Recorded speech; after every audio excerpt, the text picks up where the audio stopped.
Wahoo! Welcome to the first episode of Nothing Is Real with Marc Cornaz. That's me. A podcast about how nothing is real. A podcast about there is moments in life that I feel like happen, definitely to me, where I feel like life isn't real. You know what I'm talking about? If so, this is a podcast for you. Yeah, bro. So many times I am just like, I have no idea if this is a simulation or if I've just drinking too much coffee. You know? I don't know, bro. It's crazy. Like even the other day, I was at Bunnings and I was outside Bunnings and I really needed to go toilet. And I went inside there and you know how they have like people just standing outside standing at like the entranceway of Bunnings? There was a person there and I asked them, I was like, hey, whereabouts are your toilets? And she gave me an answer that I thought that I would never receive for asking where the bathroom is. So I was like to her, I was like, hey, whereabouts are your toilets? And she goes, to purchase or to use? Oh, woohoo. And in that moment, bro, I thought nothing was real. I didn't know what to say. I've never asked to go to the bath, ask someone where the bathroom is, and they've just like given me like usually it's just like, hey, where's the bathroom? And then someone gives you like a key with a huge fucking spoon on it. I honestly thought I was going to be like, hey, whereabouts are your toilets? And she was going to give me like a hammer with a little toilet key attached to it, and I was just going to go destroy their toilet. But nah, bro, she just threw out to purchase or to use. And I started questioning myself, bro. I was like, do I need a toilet? Do I need to purchase a toilet before I use it? Do I need a... And we just looked at each other for a bit. I just stared at her and I was just like, I don't know. I have no idea. So yeah, that was a moment where I just realized, made me think, life isn't real, nothing's real. Yeah, so many stuff that happens, man. Like just so much weird stuff. Like, and especially now that we have the internet, we can just see all of it. We're just able to access it. We can see so many, bro. We can see people die, bro, if you want. You can wake up and see 5 people die online, and you can see 5 people die, bro, before you go and get a coffee and a croissant, and your day's still not going to be ruined. You know what I mean? Like, I watched a video recently, it was on Instagram too, of Fat Boy Scoop. Yeah, if you haven't seen this video, it's fucking wild.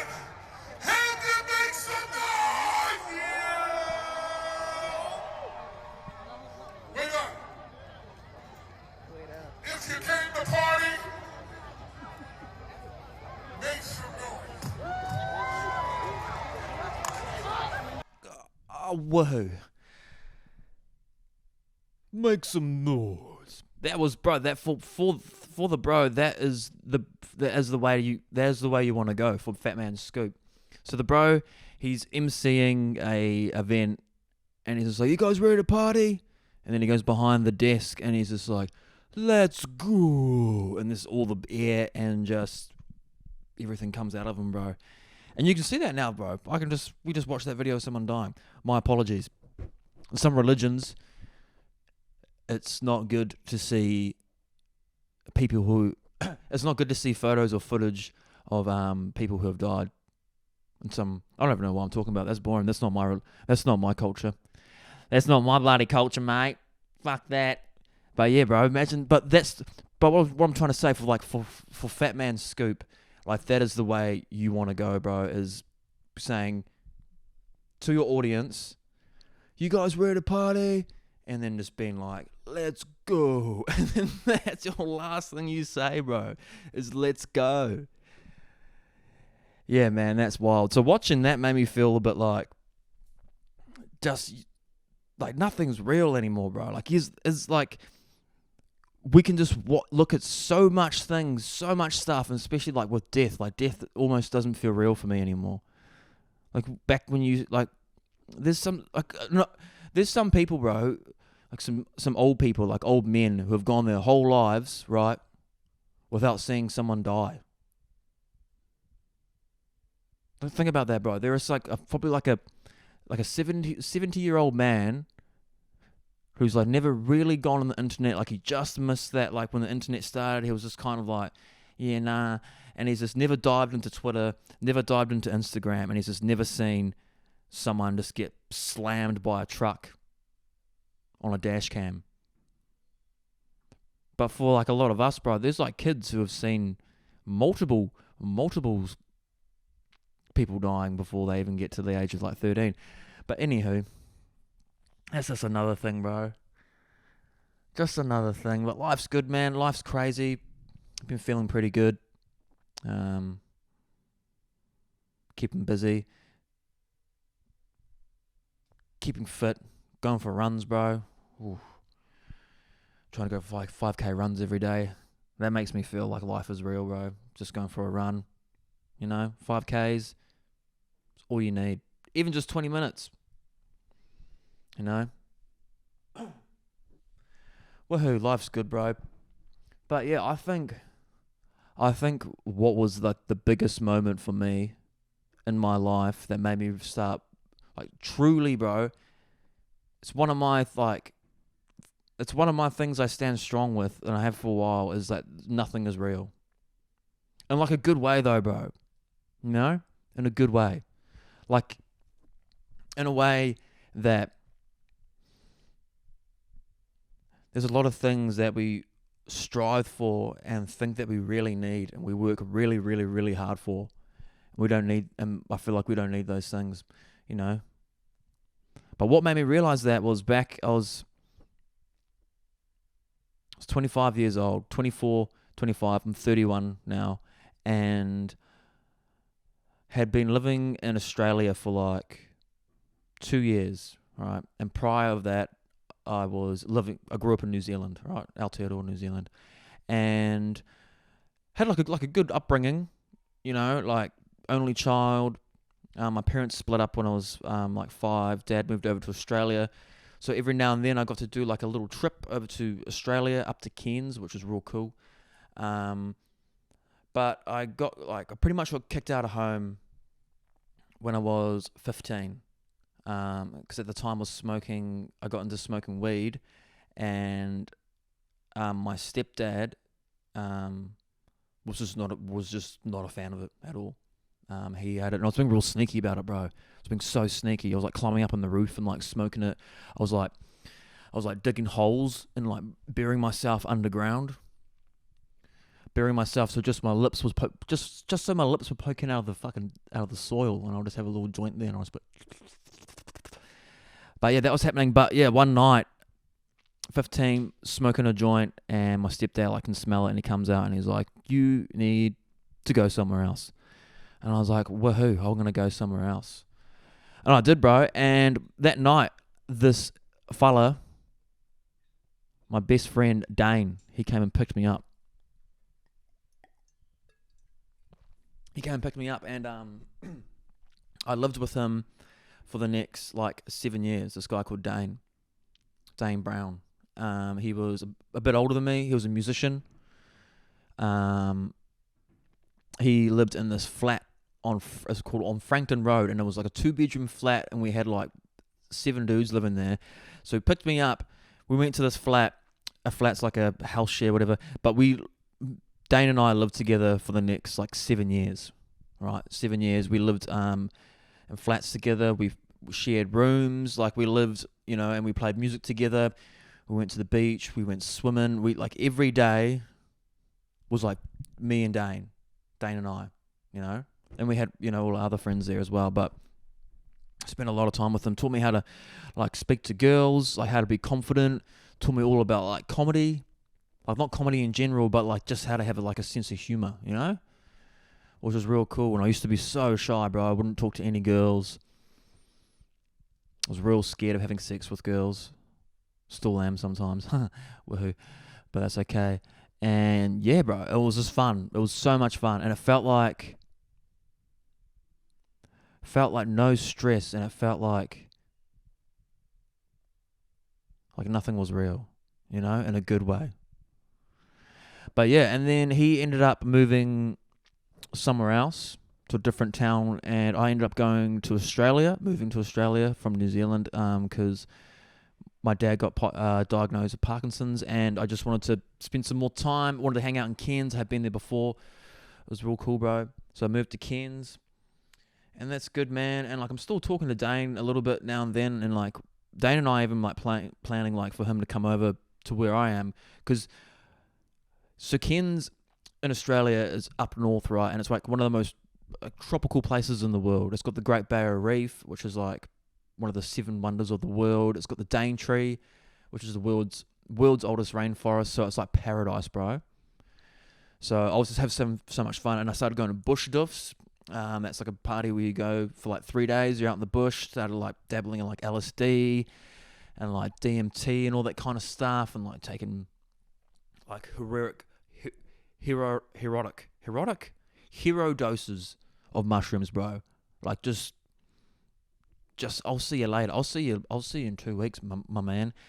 And that was happening, and so was my friend Dane, and he was doing it back in New Zealand. It just happened to be we're both experimenting with drugs, and we'll message each other about our experiences, and we got super excited about it because we wanted to hang out and trip, because we had never done that before. And that was the first year living in Cairns, Australia, and then things started getting pretty hard for me, because I'm addicted to alcohol. I'm addicted to alcohol, and I was really struggling, bro. And I was starting to drink a lot, to a point where just I was constantly numbing myself. And then I was, experimenting with drugs and taking that, and I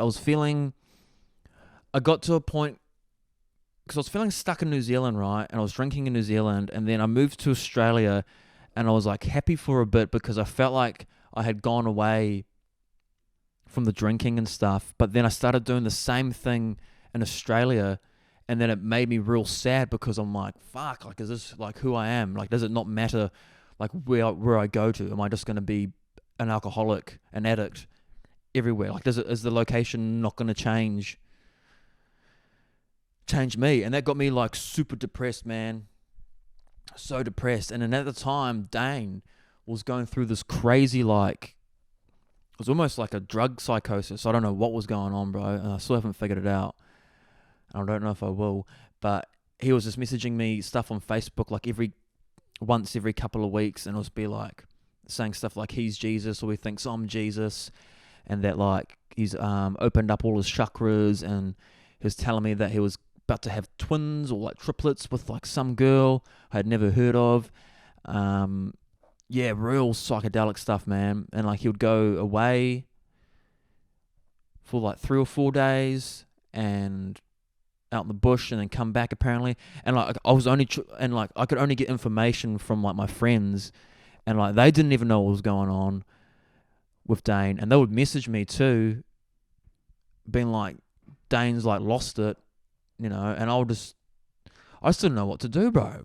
And also with Dane, he was one of the most smartest, most intelligent people, bro. He was really onto it, and the things they were telling me was nothing like the person I had lived with for the last 7 years. And that was getting me down too, bro. And I got to a really, really dark place, and such a dark place that the house I was living in, the guys, there was one guy living there, but the group of guys I was hanging with, they're about to go over to Europe for 3 months, right? And I was going to have the house to myself, and really dark place. Disclaimer, this is going to be pretty heavy, but I was going to take my own life. And in the house I was living in, there was a house next to it that was abandoned,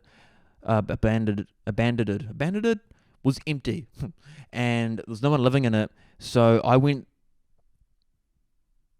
the night before the boys went to Europe, I went into the house next door and I found this extension cord and I tied up like a rope, and I was like going to wait for the boys to go to Europe, and I was just like, yep, I'm going to do this.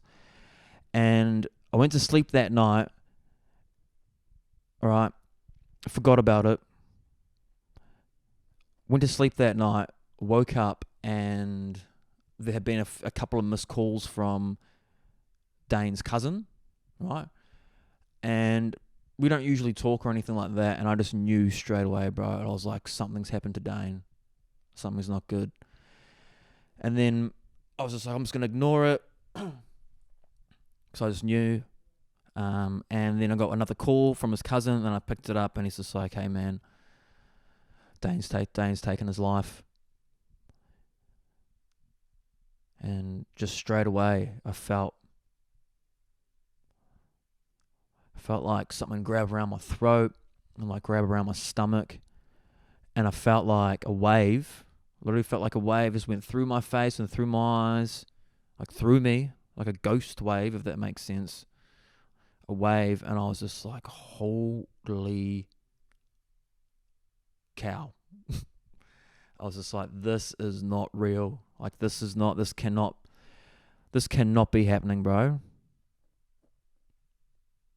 And it was like playing with my mind, because I was just like, I was planning to do that, and then you do this, and then I'm just like, and then all my mates that were living in, all my mates that I was with at the time, they went to Europe that day.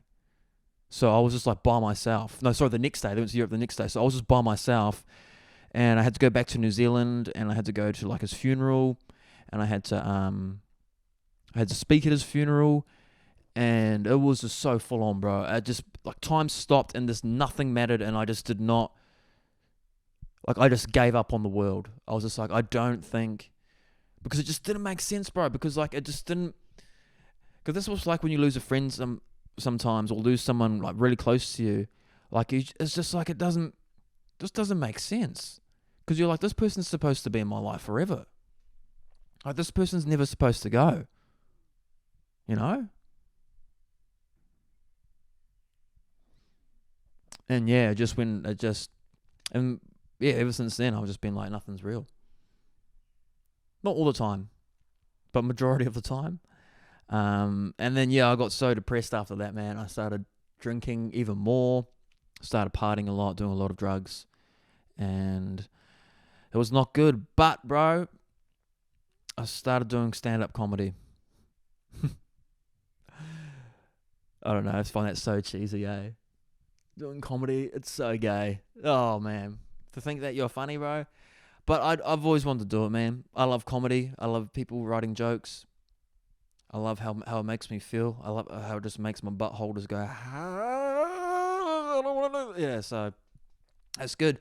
But in saying all this, bro, I've been sober now for over 3 years. So proud of it, man. So proud. A lot of work. And yeah, man.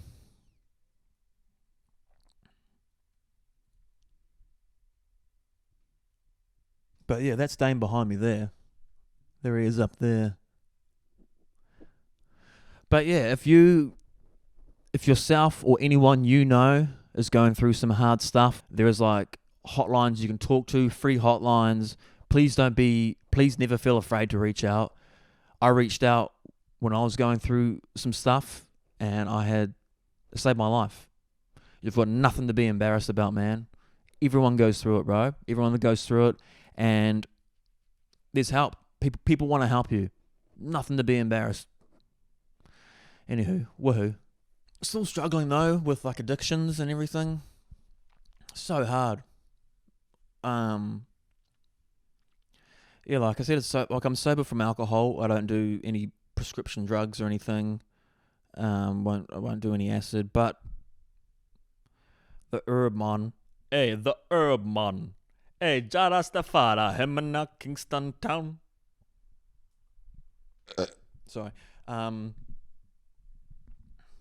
I gotta give up weed, because I've been smoking weed since I was 13, man, and I just cannot get over it. I can. I'm just being scared. I'm being scared just to be able to sit in my own thoughts. Because I know I can do it.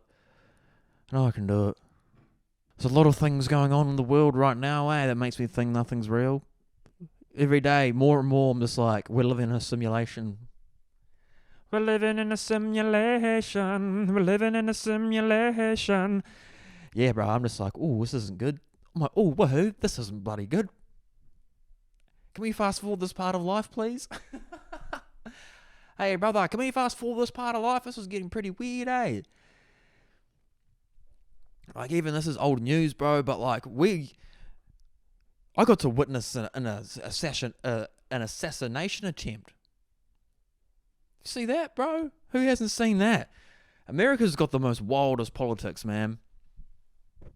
Like, you can seriously just watch American politics, and it's just like watching like Netflix. It's just like watching like just real bad television. But yeah, man, Donald Trump. Like, is that?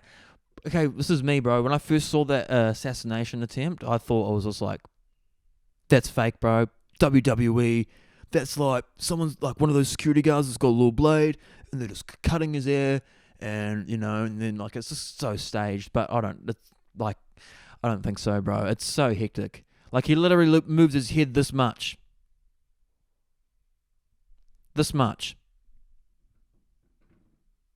And he survived. 2 bullets, bro. Just fucking boom, boom. But the elections are going pretty crazy. This is what happened today with Donald Trump. He's doing the first debate with Kamala.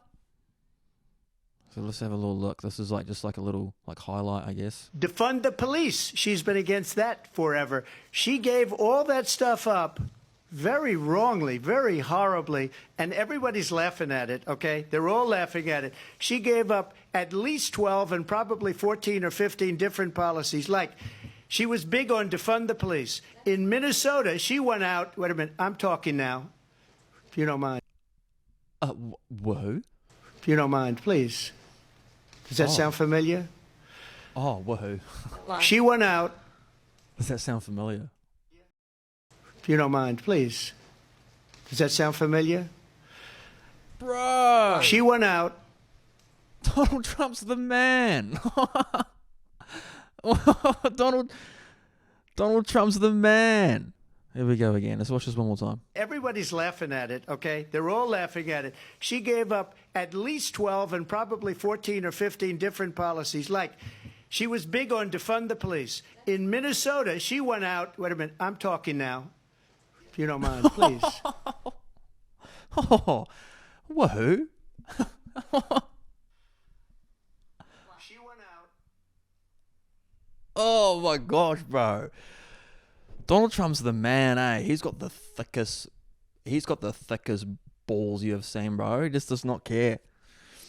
What did he say again? Everybody's laughing at it, okay? They're all laughing at it. She gave up at least 12 and probably 14 or 15 different policies. Like, she was big on defund the police. In Minnesota, she went out. Wait a minute. I'm talking now.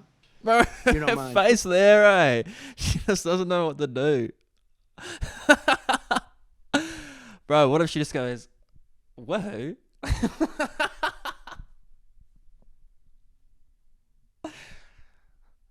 Whoa? Yeah, that's wild, bro. That's what's going on right now over there. That is so hectic. Yeah. He's got a whole different view about women, eh? Donald Trump. He's got a whole different view of women. Yeah, man. I'm so over this ray gun whole situation. Even when it first started, bro, I was just like, this is so cooter. This is so... If you don't know it, bro, if you've been hiding under a rock, there's this lady called Ray Gun. She represented Australia for the breakdancing, bro. Like, breakdancing was debuting at the Olympics, and she was representing Australia, and she just went viral because it was just so bad. And just everyone, bro, just every fatty has just got an opinion, man. And it's all these people that are just fat, sitting on their couches and going, oh man, you call that dancing? She can't even dance. They could have obviously found someone better. And this person, bro, is just so fat saying this. Like, I get, like, see, even right now, bro, I don't even want to talk about it because it's just so gay, but, like, she made it to the Olympics, bro. She made it to the Olympics, bro. You can't even run to your letterbox and back. Like, don't get me wrong, the moves, very wahoo. Saw the moves, and every time I see them, I'm just like, wahoo. But, like all these fat people, bro, just commenting on Instagram being like, she's like sleeping, like her partner's like the coach and she got through, and like, so it's such an embarrassment for Australia, bro. You know what's more embarrassing? Just the size of your weight, bro. Just the amount of food you eat each day, the amount of junk food you feed your kids, and just the amount of junk opinions you have. So I think it's pretty much over now, but the Paralympics is happening, bro, and it makes me like, imagine being like a para Olympian, bro, and you've like trained your whole life with only one leg, half an eye, and a hook as a hand. You've trained your whole life, bro, to get to the Olympics, right? One leg. You've only got a hook, bro, half an eye, and you're just training, bro, training.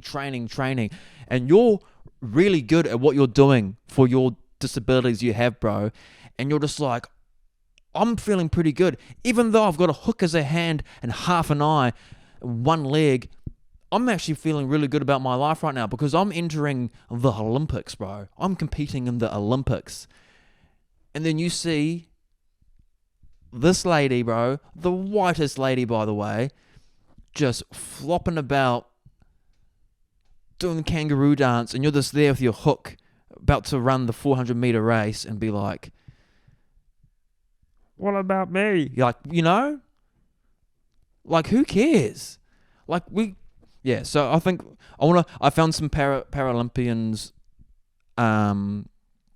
videos today, and this is pretty cool. So we've got this guy, he's blind, and he's running, bro. The bro's running blind. Or is he jumping? Long jump.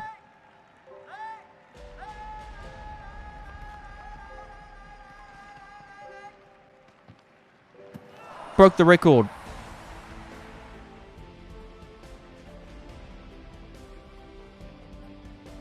Bro, that must feel real scary, eh? Doing that. I reckon that'll be really, really scary. Bro, running as fast as you can, bro. Bro, running as fast as you can with your eyes closed and then just jumping, bro. Running, bro, just sprinting as fast as you can, brother, and then just jumping, bro. And then hope you land in some sand. That's so badass, bro.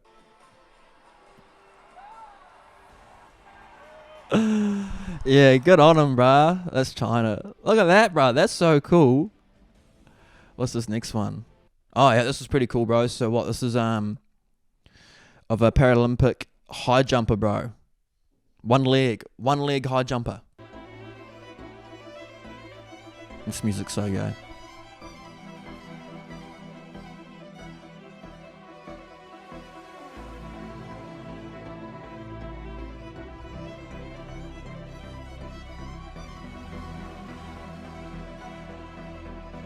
Oh, he's not using the crutches. He got rid of the crutches. Kind of looks like a bird, like a flamingo, in a good way. Flamingos are beautiful. That's not me being anti-disabled. Oh, he's hopping.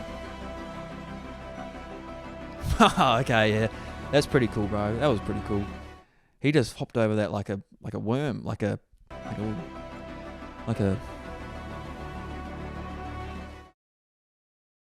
Right, that was pretty cool. He just hopped over that like there was nothing, man. What else have we got? Oh yeah, this fella. So what's this guy? I think this guy's And this man here, 43-year-old Ibrahim hammer toe of Egypt. Unlikely to go through. Oh, he's playing ping pong without any hands, bro. Knockout stages. Just a toe of Egypt. Unlikely to go through. He's only got one shoe. Why has he only got one shoe on though? Oh, I know why. Just to have him here, 3-year-old To hammer toe probably of throw the ball with. Unlikely to go through. Oh, well, so the bro's got one arm. So how's that work, bro? So the bro's got one arm, and then the other bro has no arms. So the bro has to use his mouth, but the other bro is still allowed to use his arm. Oh, wait, he's only got one.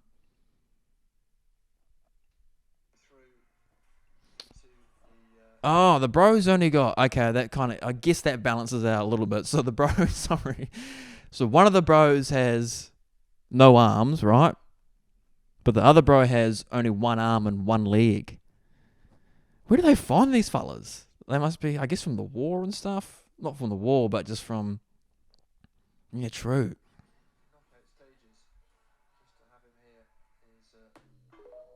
I don't know. I reckon the bro with the arm still has like the better advantage. Don't you reckon? Oh, here we go. There's another one of them. Never forget these words. With great power comes great responsibility. Oh, he's a weapon, bro. The guy with no arms.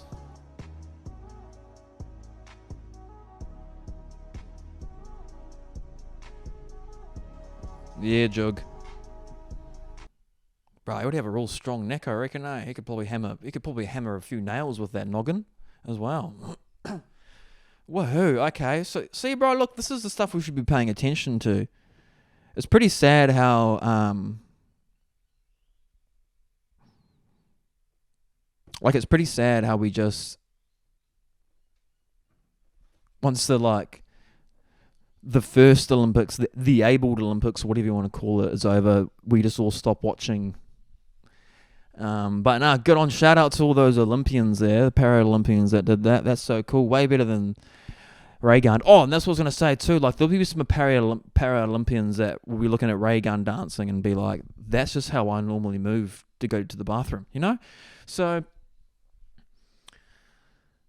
that's it, bro.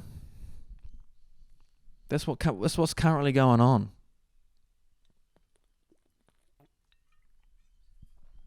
Just drinking water in between takes. How rude.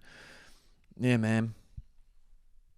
I was also... So, obviously, I've been doing, like, research into what I want to talk about on this podcast and all that kind of stuff.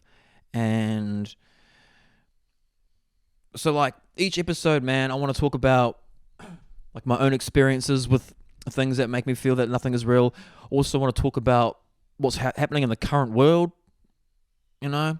And also historical events, bro. Historical events.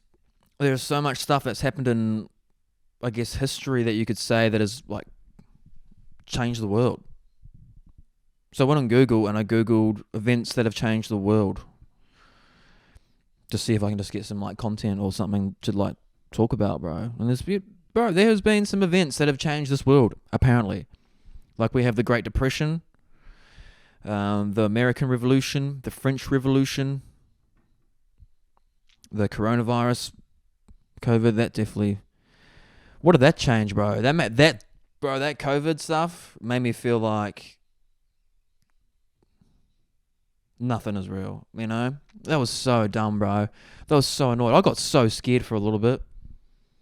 I was talking to my best mate, Joey, last night. And he lives somewhere else now, but we were hanging out a lot when COVID was happening, bro. And I went and got my vaccines because I was scared, and he didn't. And I used to, like, tell him, I'm like, come on, bro, like, you just need to get, like, your vaccine, like.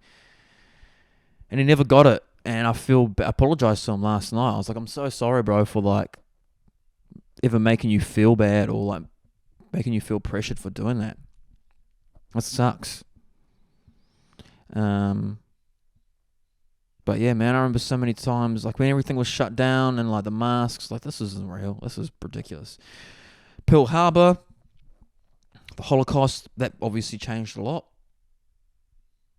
That changed a lot. World War 1 and 2, obviously. Atomic bombs, bro.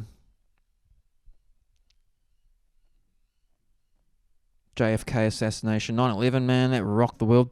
Funny enough, today, for me, it's September 11th, so guess it didn't really affect us here in Australia.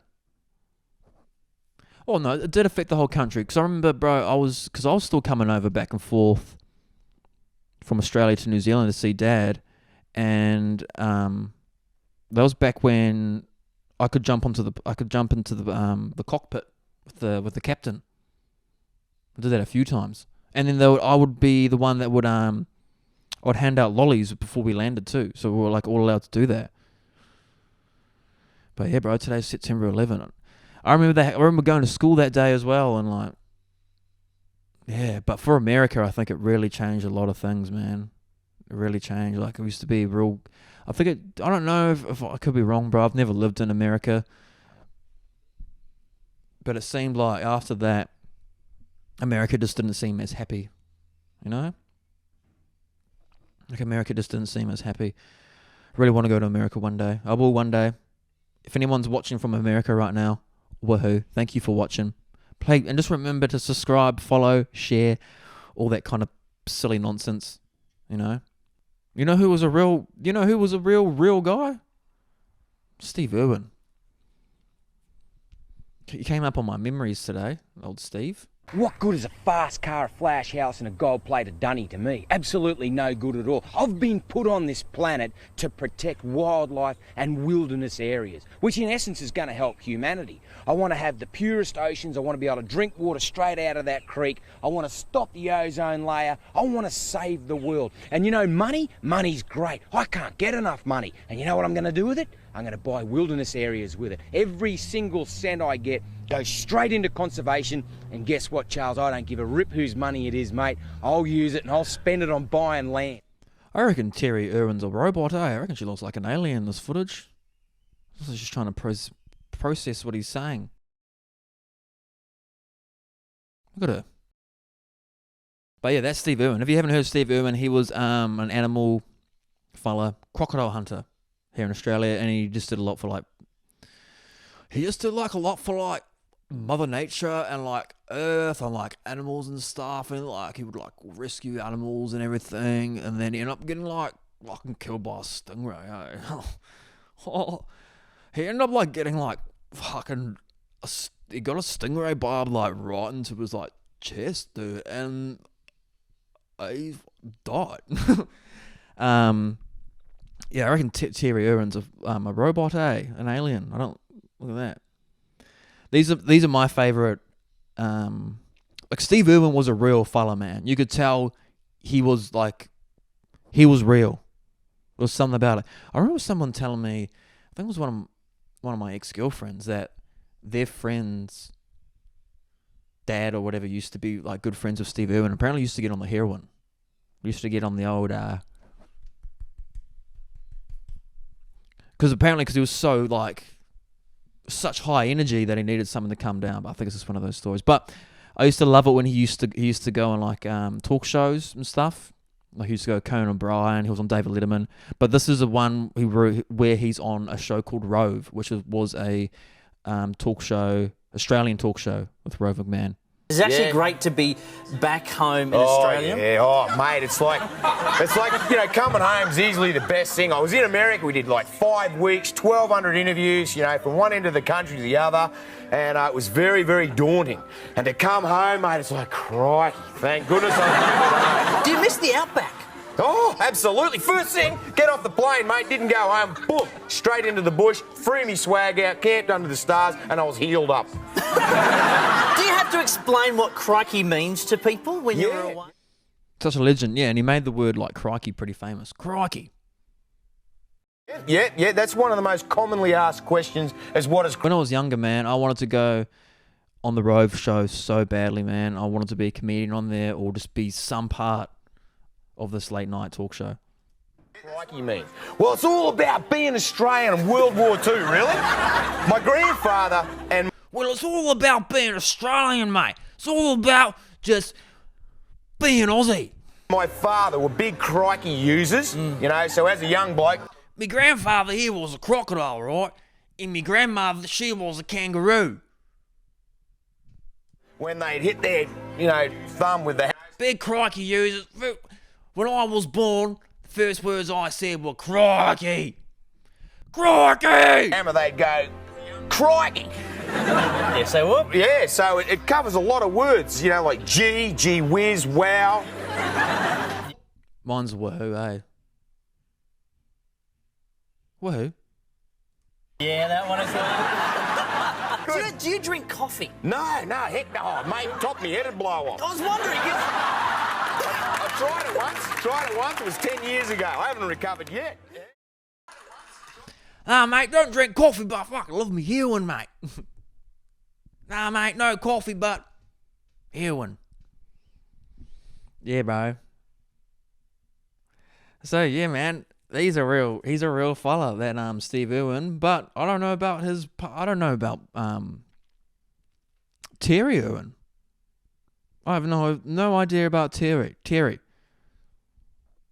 So this is a new segment we're going to try out on the podcast. It's just called Are You Real? And what we're going to do is we're going to call up Australia Zoo, and I want to see if I can... I'm going to call up Australia Zoo, and I'm going to see if I can talk to Terry Irwin. Because I just don't know... I just don't think she's real, bro. I've never seen Terry Irwin... I've never seen her do stuff, bro. Like, I've seen her on the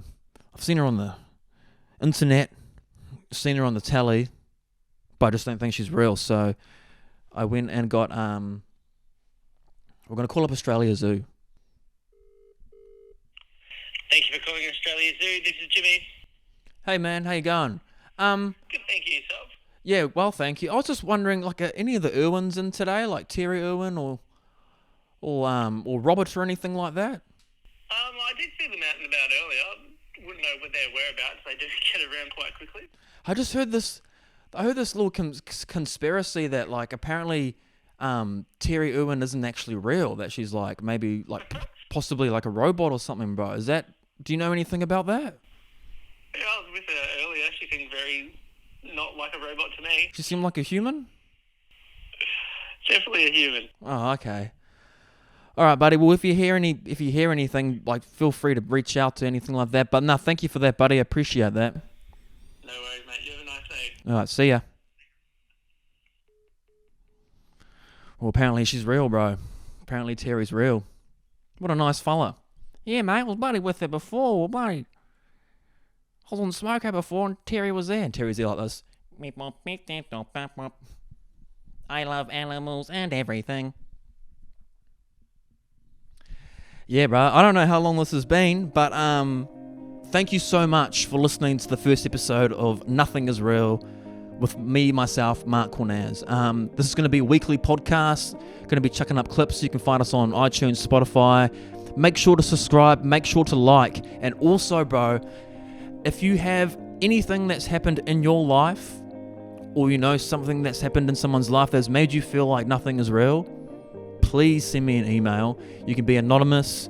The email is nothingisrealhotline@gmail.com. I'll put it on the screen here. You be anonymous. I want to hear if you've had an experience where you feel like nothing is real. You know? Look after yourself, guys. Share the love. Share knowledge. Go for a run. Exercise. And just remember, man, if you don't feel like you're loved, you are definitely loved. Woohoo. See you next time.